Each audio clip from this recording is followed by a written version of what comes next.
Now, ladies and gentlemen, this is Dr. Lewis from the Health and Wellness Spot. We have talked about type 2 diabetes. We have understood the cause. We've understood the symptoms. And now we know how to handle the cause instead of fixing the symptoms. However, when you're newly diagnosed with type 2 diabetes, one mistake that we always do is to own the disease. You start saying, I am diabetic. No, you're not diabetic. You were diagnosed with diabetes. Because once you own that disease, there is no chance that you will be working to survive or to get out of that mess. So stop owning diseases. Diabetes is not your diabetes. It is not my diabetes. No. Diabetes is a condition that is reversible. Therefore, don't own it, because once you own it, it is difficult to reverse. So therefore, you just diagnosed with diabetes. Okay? Now, that aside, we have all these social media platforms, and everybody is trying to preach a different gospel about diabetes type 2 and how to recover from it. And this gentleman today, actually a special dedication to those people who are diabetic. If you've just been diagnosed with diabetes, you're either on medication or you just want to initiate therapy. Or rather, if you want to help yourself or to prevent yourself from getting to type 2 diabetes, there are things that you can do. Okay, and possibly this gentleman will tell us about what we can do to reverse diabetes. So let's listen in to what he has to say. And there are 3 foods to avoid if you're trying to reverse type 2 diabetes. All of you know that we always advocate for, again, the 3 types of foods: the seed oils, the vegetable oils, the sugars in all forms, including fruits and honey, except an avocado, and the wheat products, the processed carbohydrates, and those restaurant foods. So these are the 3 categories of foods that we've always advocated for you to drop them if you intend to lead a healthy life, or if you intend to reverse or to prevent yourself from getting to type 2 diabetes. But let's see, do we share the same views? Eric Kambana. I'm the New York Times bestselling author of Mastering Diabetes, and I have a PhD in nutritional biochemistry. The first food is meat. Peer-reviewed scientific research has demonstrated time and time again that increasing your meat consumption can significantly increase your risk for insulin resistance and type 2 diabetes by more than 50%. Now, number 1 is meat. Some truth in this, because the body does not know how to store protein. Unfortunately, most of the guidelines, most of the associations that actually advocate for you dropping meat, and red meat for that matter, I would love him to be very specific. They are actually telling you that red meat will cause cancer and red meat can predispose you to gout or diabetes. But that is not true. The reason why we eat fatty meats, red and white, is because the body does not know how to store proteins. So it can use those amino acids from that protein to make amino acid neurotransmitters, to make amino acid hormones, so that you have normal functioning of the body. Much of that protein is actually used to make structural proteins that are used to repair your muscles. Maybe when you went to the gym and you got the muscle tears, where you're doing an activity and the muscle were tearing, and that is the work of protein. Bodybuilding, to go and fix those muscles that have been torn, so that you get to lift heavier the next time you're lifting. So lean meat, which is advocated for by the system, by the guidelines, is actually what you're supposed to stay away from, because lean meat, you can easily overeat it. And therefore, excess of it will be converted to glucose, because the body does not like to store protein. It doesn't know how to store it. So once it has fixed the system using the amount that it requires from the protein, excess of that amino acid is actually converted to glucose. And that can spike your blood glucose levels. That can spike your insulin. And then this is then stored into the cells as fat. So for the lean protein, correct. However, the reason why we advocate for all types of animal proteins is because our native people were hunters and gatherers. Red meat was never a problem.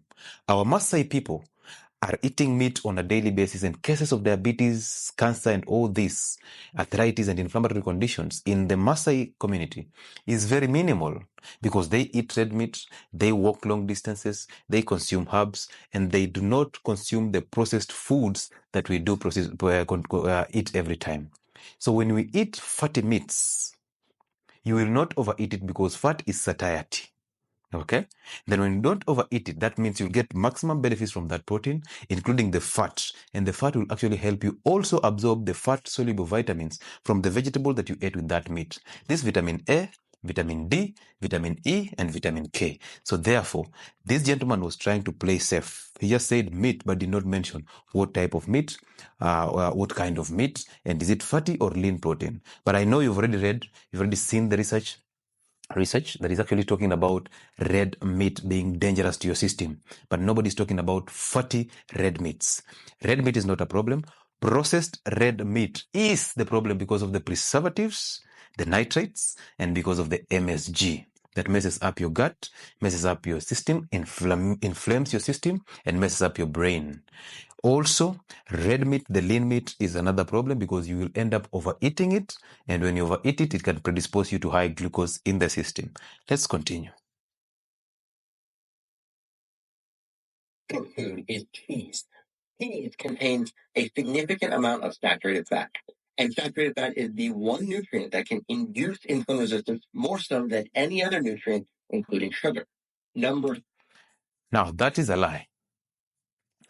Cheese is part of the saturated fats. Now, this is a gentleman who is actually a New York best-selling author of the book Mastering Diabetes. Number two, this gentleman has a PhD in nutrition and biochemistry.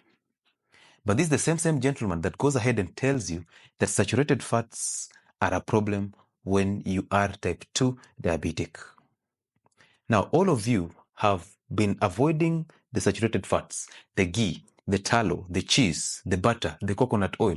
You have been avoiding it all through. Have you recovered from diabetes? Have you prevented yourself from getting diabetes? If at all avoiding saturated fats is one of the things that will actually prevent you from getting type 2 diabetes, why is it that people are avoiding these fats, but the cases of diabetes are still on the roof? This is the same concept with the cholesterol. People are avoiding cholesterol-rich foods because of the fear of heart attacks, the fear of clogging arteries. But then, the cholesterol levels are still misbehaving. So if this was right, if saturated fats were a problem, and then everybody, literally 70% of the population, will be free from type 2 diabetes. But it's the opposite.